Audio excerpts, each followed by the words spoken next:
নমস্কাৰ বন্ধুসকল, সি ইউ এগেনৰ নতুন এটি ভিডিঅ'লৈ আপোনালোকক স্বাগতম জনাইছোঁ। আজিৰ এই ভিডিঅ'টি অকণিহঁতৰ বাবে বিশেষভাৱে প্ৰস্তুত কৰা হৈছে। মৰমৰ ছাত্ৰ-ছাত্ৰীসকল, আজি আমি আলোচনা কৰিম অসমীয়া স্বৰবৰ্ণৰ উচ্চাৰণ কেনেদৰে কৰা হয়। অকণিহঁত, আহাচোন এতিয়া আমি দেৰি নকৰি পাঠৰ মাজলৈ যাওঁ। অকণিহঁত, তোমালোকে যে দেখিবলৈ পাইছা, এয়া হৈছে স্বৰবৰ্ণমালা, অৰ্থাৎ আমাৰ অ ফলাখন। মৰমৰ অকণিহঁত, এইখিনিতে তোমালোকে স্বৰবৰ্ণনো কাক কয় চমুকৈ জানিব লাগিব।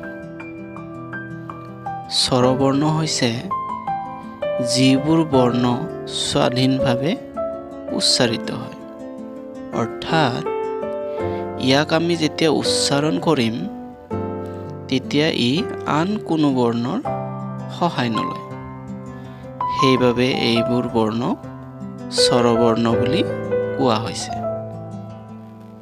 মৰমৰ অকণিহঁত, এতিয়া মই বৰ্ণমালাখন গাই যাম আৰু তোমালোকে মোৰ লগে লগে গাই যাবা। অ, আ,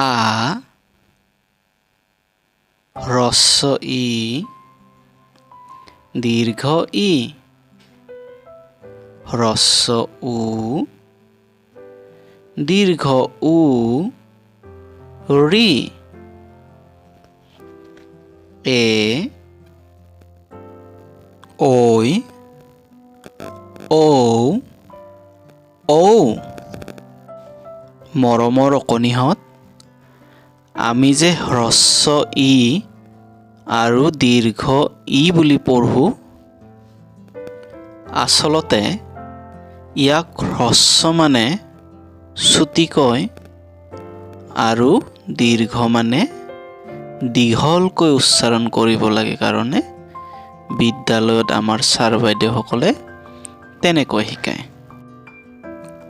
অ ফলাখনৰ উচ্চাৰণৰ ক্ষেত্ৰত আমাৰ নামনি অসমৰ ফালে ঔটোৰ উচ্চাৰণ অ হয়, যেনে মোৰ, এইটো আমি উচ্চাৰণ কৰোঁ মৰ।